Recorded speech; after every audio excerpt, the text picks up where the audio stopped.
کہ کیا میلاد النبی صلی اللہ علیہ وسلم منانا صحیح ہے یا غلط؟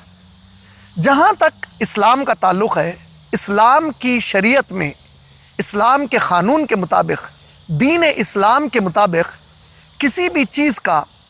اسلامی شریعت کے مطابق ہونا یا اسلامی شریعت کے مطابق نہ ہونا اس بات پر طے ہوتا ہے کہ کیا وہ کام یا وہ بات اللہ کی کتاب میں آئی ہے یا نہیں۔ کیا وہ بات یا وہ کام اگر اللہ کی کتاب میں نہیں آئی ہے تو کیا نبی کریم صلی اللہ علیہ وسلم کے صحیح احادیث اور صحیح سنت سے ثابت ہے یا نہیں، اور اگر نبی صلی اللہ علیہ وسلم سے ثابت نہ ہو تو کیا چار خلفائے راشدین میں سے کسی ایک سے ثابت ہے یا نہیں۔ اور اس کے بعد جو کچھ بھی آئے گا وہ ان تین بنیادی اصولوں کے مطابق اگر ہوگا تو اسے مانا جائے گا، ورنہ اس کو اسلام کا حصہ نہیں مانا جا سکتا۔ میلاد النبی یہ جو لفظ ہے، نبی تو ہم سب جانتے ہیں یہ ہمارے پیارے نبی محمد رسول اللہ صلی اللہ علیہ وسلم کے لیے استعمال ہوا ہے، اور میلاد یہ جو لفظ ہے یہ لفظ مولید، ولادت یعنی پیدا ہونا، جسے ہم لوگ آج عام زبان میں برتھ ڈے یا فارسی زبان کا جو لفظ ہے سالگرہ یعنی پیدائش کا جو دن ہوتا ہے، اور جسے ہر سال اسی تاریخ پر خوشی کے طور پر کیک کاٹ کر لوگ اکثر مناتے ہیں۔ یہ جو سالگرہ منانے کا جو کانسیپٹ ہے یا یہ جو سالگرہ منانے کی جو تاریخ لکھے ہوئے انداز میں ہمارے سامنے آتی ہے، اس سے پتہ چلتا ہے کہ یہودی اور عیسائی جس کتاب کو مانتے ہیں بائبل میں بک آف جینیسس ایک کتاب ہے، ایک سبق ہے اس میں، بائبل میں book of Genesis chapter number 40 سبق نمبر 40 کی ورس نمبر کی سطر نمبر یا جملہ نمبر 20 سے 22 کے درمیان آتا ہے کہ سب سے پہلے اس کی شروعات اس زمین پر فرعون نے کی تھی۔ فرعون اپنی خود کی سالگرہ ہر سال مناتا، خوب پکوان کرتا، لوگوں میں خوشیاں منانے کو کہتا، حکم دیتا کہ سب خوشیاں مناؤ کہ آج میں پیدا ہوا تھا، اور سب کو کھانے کھلاتا اور انعامات اپنے درباریوں میں بانٹتا تھا۔ یہ تاریخی اعتبار سے ہم کو پتہ چلتا ہے۔ اگر ہم ابراہیم علیہ السلام کے ضمن میں آنے والے تین بڑے مذاہب کا اگر جائزہ لیں، یعنی عیسائیت، یہودیت اور اسلام، تو اس کی شروعات فرعون کے ذریعے سے ہوئی جس کا ذکر بائبل میں آیا ہے۔ اس کے علاوہ ایک بڑا طبقہ مسلمانوں کا جو ہندوستان ملک میں رہتا ہے، جو ہندوستان، پاکستان، بنگلہ دیش 1947 سے پہلے ایک ہی تھے، تو یہاں پر رہنے والی اکثر جو آبادی تھی جسے ہم لوگ ہندو کہتے ہیں مذہبی اعتبار سے، ان کے پاس تو ہم جانتے ہیں کہ یہ لوگ رام جی کی پیدائش مناتے ہیں جسے رام نومی کہتے ہیں، کرشن جی کی پیدائش مناتے ہیں جسے یہ لوگ کرشناشٹمی کہتے ہیں۔ تو اسی طرح یہ لوگ ان دیوی اور دیوتاؤں کی سالگرہ مناتے ہیں جس میں ان کا ماننا ہے کہ ان کے بھگوان اس زمین پر پیدا ہوئے تھے۔ جہاں تک اسلام کا تعلق ہے، اگر میں قرآن مجید کے نزول کے بعد محمد رسول اللہ صلی اللہ علیہ وسلم کی تاریخ، سیرت، سنت، احادیث، خلفائے راشدین کی سیرت اور صحابہ اکرام رضی اللہ تعالی عنہم اجمعین کی سیرت کی روشنی میں ڈھونڈوں تو ہمیں پتہ چلتا ہے کہ قرآن یا صحیح حدیث یا سنت رسول صلی اللہ علیہ وسلم سے ایک بھی واقعہ ایسا نہیں ملتا جس میں نبی صلی اللہ علیہ وسلم خود یا خلفائے راشدین یا صحابہ اکرام رضی اللہ تعالی عنہم اجمعین نے کبھی بھی نبی صلی اللہ علیہ وسلم کی پیدائش کے دن کو لے کر کوئی تاریخ طے کی ہو یا اس دن کوئی خوشی منائی ہو۔ سب سے بڑی اہم بات تو یہ ہے کہ 12 ربیع الاول، یہ ربیع الاول جو اسلام میں مسلمانوں کے ہجری کیلنڈر کے 12 مہینے ہیں، اس میں کا ایک مہینہ ہے ربیع الاول، جو محرم پہلا مہینہ ہے، صفر دوسرا مہینہ ہے، اور ربیع الاول تیسرا مہینہ ہے مسلم ہجری کیلنڈر کا۔ ربیع الاول کی 12 تاریخ کو میلاد النبی کا جو جشن منایا جاتا ہے،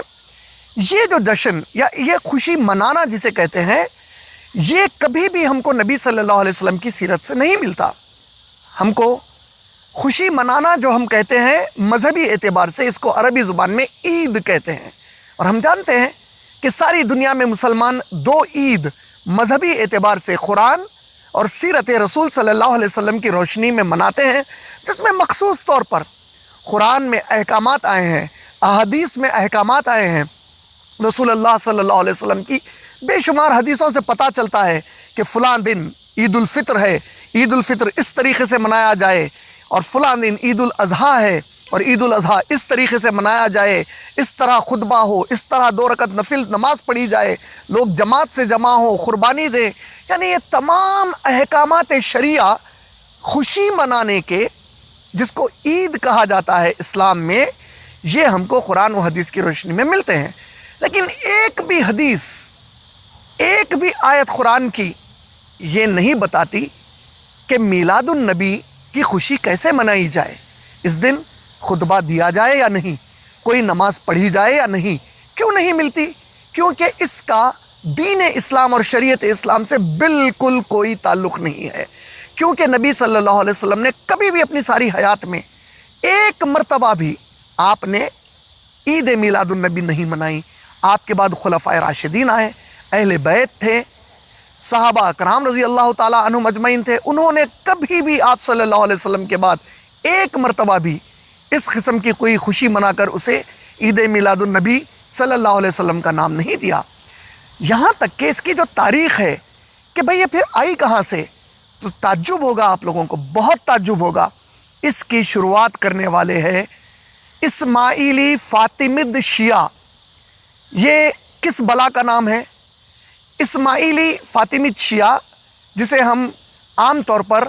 اردو زبان جاننے والے لوگ، ہندوستان پاکستان میں رہنے والے لوگ انہیں کھوجا شیعہ کہتے ہیں۔ کھوجا یہ جو لفظ ہے، کھوجا یہ لفظ فارسی کے اسی لفظ کا متبادل ہے، یا اسی کا ایک اور انداز بیان ہے جسے ہم خواجہ کہتے ہیں۔ خواجہ لفظ، خواجہ نظام الدین اولیاء، اور اس طریقے سے خواجہ کے الفاظ کئی اور ان لوگوں کے لیے استعمال ہوئے ہیں جسے اکثر لوگ ولی اللہ یا نیک لوگ کہتے ہیں۔ تو خواجہ یہ دراصل اس کا دوسرا ایک انداز کلام یا بیان ہے کھوجا۔ تو یہ جو کھوجا شیعہ مسلمان، یہ اسماعیلی شیعہ کون ہے؟ تو ہم کو پتہ چلتا ہے کہ 909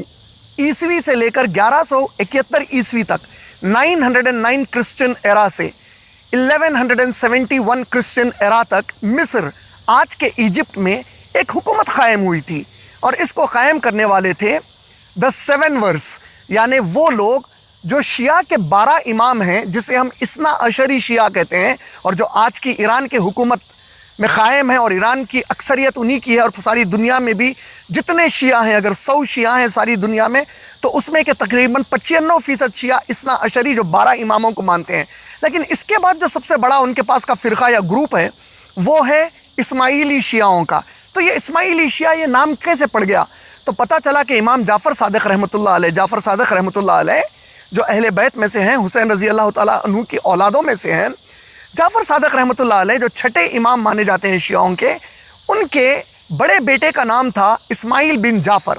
اور جعفر صادق رحمۃ اللہ علیہ نے پیشن گوئی دی تھی کہ میرے بعد جو امام ہوں گے وہ امام ہوں گے اسماعیل میرے بڑے بیٹے۔ لیکن اللہ کا کرنا یہ تھا کہ اسماعیل بن جعفر کا انتقال جعفر رحمۃ اللہ علیہ کے حیات میں ہی ہو گیا۔ تو جو ان کے دوسرے بیٹے موسیٰ، جسے کاظم بھی کہتے ہیں یا موسیٰ کاظم بن جعفر رحمۃ اللہ علیہ کہتے ہیں، جو لوگ ان کو اپنا امام مانے اور پھر ان کے بعد 12ویں امام تک چلے گئے، انہیں اثنا عشری شیعہ کہتے ہیں۔ لیکن جو لوگ اس بات پر اٹل ہو گئے کہ نہیں، امام جعفر صادق نے اگر کہا کہ اسماعیل بن جعفر وہ امام ہوں گے جس کا انتقال ہو گیا، تب بھی ہم انہی کو امام مانیں گے اور انہی کی امامت کو قبول کریں گے، اس بات پر جو اڑ گئے، اور پھر وہاں سے ایک جو پورا فرقہ شروع ہو گیا، اسے 7 اماموں والا فرقہ، انگلش میں 7 ورس، اور ان کو اسماعیلی شیعہ کہا جاتا ہے۔ اور پھر یہ اسماعیلی شیعہ ہی ان کے جو امام ہے آغا خان، اب یہ بڑا کنفیوژن ہوتا ہے کہ آغا خان کہاں سے بن گئے، تو پتہ چلا کہ حسن علی یہ پہلے آغا خان تھے، اور یہ جو حسن علی تھے یہ شیعہ امامت میں ایران میں جب امامت کر رہے تھے، تو ایران کے ایک بادشاہ تھے فتح علی شاہ، انہوں نے ان کو لقب دیا تھا، حسن علی امام کو، جو اسماعیلی اماموں میں سے ایک امام تھے، ان کو انہوں نے لقب دیا تھا لگ بھگ 1860 سے 1880 کے بیچ میں، اور ان کو پکارنا شروع کیا آغا خان۔ آغا جب آپ اردو زبان میں لکھتے ہیں تو الف پر مد لگاتے ہیں، غین کے ساتھ الف لکھتے ہیں، لیکن یہ اصل لفظ ہے آقا خان۔ آقا جس کو آپ ماسٹر، میرے استاد، میرے پالنے والے، میرے آقا کہتے ہیں، آقا خان۔ اور خان فارسی زبان میں اکثر وہ لوگ بادشاہ کو کہتے تھے، چونکہ حسن علی ایک امام تھے اور پورے جو شیعہ تھے، اسماعیلی شیعہ، وہ ان کو اپنا آقا مانتے تھے، ان کو اپنا پرورش کرنے والا، ان کو ہر چیز عطا کرنے والا مانتے تھے اور ان کو اپنے بادشاہ کے طور پر دیکھتے تھے، تو ان کو لقب ملا آقا خان، جو بعد میں آغا خان ہو گیا۔ اور اب جو ہمارے آغا خانی امام ہیں وہ 5ویں امام، جو حال میں چوتھے امام کے انتقال کے بعد بنے شیعوں کے، اسماعیلی شیعوں کے آغا خان، جو چوتھے آغا خان کا انتقال ہوا اس کے بعد بنے، ان کا نام ہے رحیم الحسینی۔ تو یہ ان کے آج امام ہے اور یہ 50ویں اسماعیلی شیعہ امام ہے، جو امام جعفر صادق رحمۃ اللہ علیہ کے بیٹے کے بعد سے نمبر آتا ہے۔ اس میں ایک بیچ میں امام آئے جو 20ویں نمبر کے تھے، یعنی جعفر صادق رحمۃ اللہ علیہ کے جو 20ویں، اس کے بعد اسماعیل بن جعفر صادق رحمۃ اللہ علیہ کو ماننے والے اماموں میں جو 20ویں امام آئے، ان کا نام تھا عامر بی احکام اللہ۔ یہ فاطمیت شیعہ تھے اور مصر میں حکومت کر رہے تھے۔ انہوں نے سب سے پہلی مرتبہ 1030 عیسوی میں میلاد النبی کے جشن کی پبلک میں شروعات کی، اور نہ صرف وہ میلاد النبی میں نبی صلی اللہ علیہ وسلم کی پیدائش کا جشن مناتے تھے، بلکہ وہ علی ابن طالب رضی اللہ تعالیٰ عنہ، فاطمہ بنت محمد رضی اللہ تعالیٰ علیہ السلام، فاطمہ رضی اللہ تعالیٰ عنہ بنت محمد صلی اللہ علیہ وسلم، حسن رضی اللہ تعالیٰ عنہ اور حسین رضی اللہ تعالیٰ عنہ کی پیدائش کی سالگرہ کا جشن شروع کیا۔ اور پھر ہوا یہ کہ 1171 میں 1171 میں صلاح الدین ایوبی رحمۃ اللہ علیہ نے یہ فاطمیت خلافت کو مصر سے بالکل ختم کر دیا، اور صلاح الدین ایوبی رحمۃ اللہ علیہ نے ایوبید خلافت قائم کی، ایوبی خلافت قائم ہوئی وہاں پر۔ اور 1171 میں جب صلاح الدین ایوبی رحمۃ اللہ علیہ نے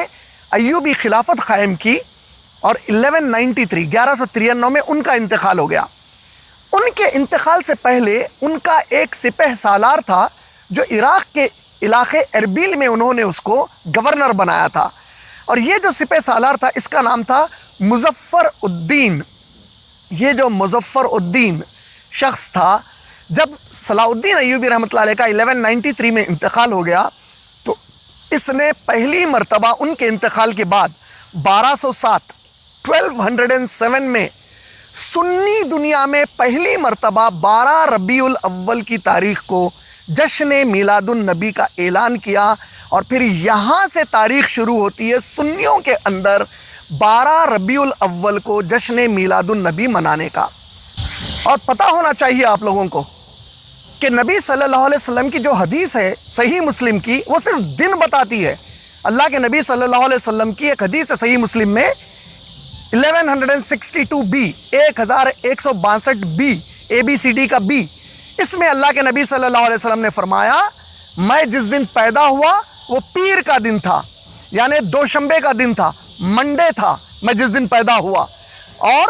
مجھے اللہ نے وہی بھی منڈے کے دن بھیجی۔ اور اس کے علاوہ ابو بکر صدیق رضی اللہ تعالیٰ عنہ کی بخاری کی وہ روایت جس میں وہ بی بی عائشہ رضی اللہ تعالیٰ عنہا سے سوال کرتے ہیں، حدیث نمبر 1368 1368، پوچھا کہ اے عائشہ، اللہ کے نبی صلی اللہ علیہ وسلم کا انتقال کس دن ہوا؟ اور انہوں نے کہا پیر کے دن ہوا۔ تو ابو بکر صدیق نے کہا کہ میری بھی خواہش ہے کہ میں پیر کے دن انتقال کر جاؤں۔ اس کے علاوہ، یہ پیر کے دن کے علاوہ تاریخ اور مہینے کا کوئی ذکر نہ قرآن کی آیت میں ہے نہ کوئی حدیث میں ہے۔ سوال یہ اٹھتا ہے کہ تاریخی اعتبار سے 12 ربیع الاول کی تاریخ پیدائش نبی صلی اللہ علیہ وسلم کی کسی حدیث سے ثابت ہے؟ تو ہم کو پتہ چلتا ہے کہ ایک بہت بڑے عالم دین جس کو ساری سنی دنیا پوری عزت کے ساتھ نام لیتی ہے اور مانتی ہے، محمد ابن سعد، جس کی مشہور کتاب ہے طبقات ابن سعد۔ اور ابن سعد رحمۃ اللہ علیہ کا جو دور ہے، یہ آخری امام، 4 اماموں میں سے محمد احمد بن حنبل رحمۃ اللہ علیہ کے دور میں ہی ان کا انتقال ہو گیا۔ یہ 845 کرسچن ایرا میں ان کا انتقال ہوا، 845 عیسوی یعنی 230 ہجری کے آس پاس ان کا انتقال ہو گیا۔ ان کی جو طبقات ابن سعد یہ کتاب ہے، بڑی مشہور کتاب ہے، اور بریلوی ہو یا سلفی ہو، اہل حدیث ہو، کوئی بھی ہو، سنی دنیا کے بڑے اکابر، حنفی، شافعی، مالکی، حنبلی، سب اس کو بڑی اہمیت دیتے ہیں۔ اس کتاب میں انہوں نے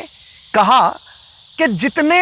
دلائل کے اوپر ہم جمع کیے ہیں، ہم کو پتہ چلتا ہے کہ نبی صلی اللہ علیہ وسلم کی پیدائش کی تاریخ پر اختلاف ہے۔ بعض کے نزدیک یہ تاریخ 2 ربیع الاول ہے، بعض کے نزدیک 8 ربیع الاول ہے، بعض کے نزدیک یہ 10 ربیع الاول ہے۔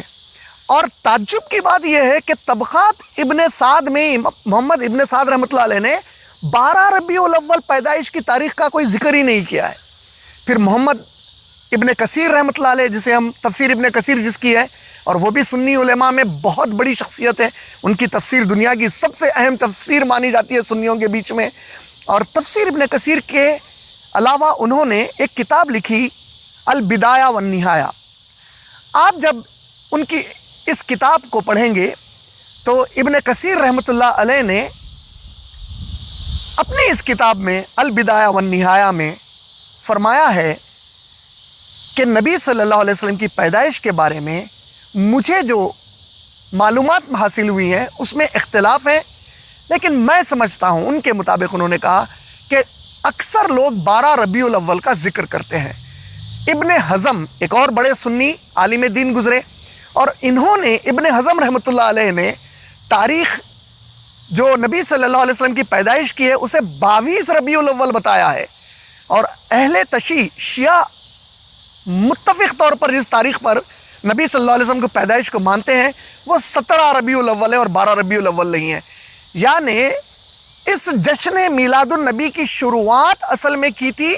ایک شیعہ اسماعیلی کھجے نے، اور اس کو بعد میں رائج کیا صلاح الدین ایوبی رحمۃ اللہ علیہ کا ایک سپہ سالار اربل عراق کے علاقے کا۔ ان کے انتقال کے بعد 1193 میں جب ان کا انتقال ہوا تو 1207 میں اس نے شروعات کی، اور پھر یہ مسلمان سنی دنیا میں عام ہوتا گیا اور اتنی شکلیں اختیار کرتا گیا، کیونکہ نبی صلی اللہ علیہ وسلم سے ایک فطری ہماری اور جذباتی محبت ہے، تو لوگوں نے کہا کہ بھئی ہم کیوں خوشی نہیں منا سکتے؟ تو آپ اگر اس کو خوشی منانے کا نام دے کر خوشی مناتے ہیں تو ایک بہت بڑا سوال اگر آپ سے کوئی غیر مسلم پوچھے کہ کیا آپ محمد صلی اللہ علیہ وسلم سے زیادہ محبت کرتے ہیں، یا ابو بکر صدیق زیادہ کرتے تھے، یا عمر ابن خطاب زیادہ کرتے تھے، یا عثمان غنی زیادہ کرتے تھے، یا علی ابن طالب زیادہ کرتے تھے، یا فاطمہ بنت محمد صلی اللہ علیہ وسلم زیادہ کرتی تھی، یا بی بی عائشہ اور بی بی حفصہ رضی اللہ تعالیٰ عنہما زیادہ کرتے تھے، یا حسن و حسین رضی اللہ تعالیٰ عنہ زیادہ کرتے تھے، یا ابو حنیفہ، امام شافعی، امام مالک، امام احمد بن حنبل رحمۃ اللہ علیہ زیادہ کرتے تھے؟ تو اس کا کیا جواب دیں گے ہم؟ یقیناً ہم کہیں گے کہ نہیں، ہم تو ان کے جوتیوں کی دھول کے برابر بھی نہیں ہے، اور ہماری محبت کوئی محبت ہی نہیں ہے۔ ہم تو آج وہ لوگ ہیں جو فجر کی نماز نہیں پڑھتے، ظہر کی نہیں پڑھتے، عصر کی نہیں پڑھتے، مغرب کی نہیں پڑھتے، عشاء کی نہیں پڑھتے، اگر پڑھ بھی لی 1-2 نمازیں تو 3 چھوڑ دیتے، 3 پڑھے تو 2 چھوڑ دیتے، کاہلی سے پڑھتے، بڑی مشکل سے پڑھتے، کئی تو ایسے صرف جمعے کو آتے اور کئی ایسے جو صرف عید کی نماز پڑھتے۔ ہمارے بالکل کہیں دور دور تک بھی ہمارا رشتہ اللہ تعالیٰ سے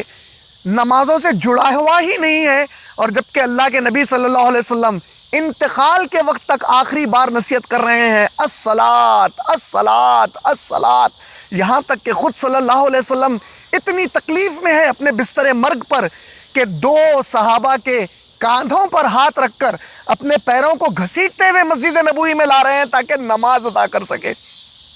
آج جو لوگ جشن میلاد النبی منا کر جو تماشے کرتے ہیں، کیا وہ رسول اللہ صلی اللہ علیہ وسلم کی اس حدیث کو بھول گئے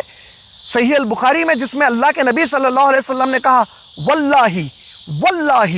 واللہ، اللہ کی قسم ہے، اللہ کی قسم ہے، اللہ کی قسم ہے، وہ ہم میں سے نہیں ہے جس کا پڑوسی اس سے تکلیف میں ہو۔ آج ہم سارے راستوں پر جو تماشے کرتے ہیں، جو ایک ناچ گانے کی آوارہ گردی کرتے ہیں، اور یہ آوارہ گردی کرنے کے بعد کہتے ہیں کہ ہم نبی صلی اللہ علیہ وسلم سے محبت جتا رہے ہیں۔ میں شہر حیدرآباد ہندوستان سے تعلق رکھتا ہوں، میں جس شہر میں بڑا ہو کر آیا ہوں، آپ یقین مانیے کہ لگ بھگ میرے خیال سے 2010 یا 12 تک بھی اتنا دھوم دھڑاکا نہیں تھا جب ایک سیاسی قائد نے وہاں پر میلاد کا جشن روڈوں پر جب تماشے کے ساتھ نکالا اور خوب ابھارا، اس کے بعد سے جو تماشے شروع ہوئے، نتیجہ کیا ہوا کہ ادھر والے لوگوں نے کہا کہ جب تم نبی کا یہ جشن مناؤ گے تو ہم ہنومان جینتی اس سے دھوم سے منائیں گے، اور پھر ان لوگوں نے ہنومان جینتی منانا شروع کیا۔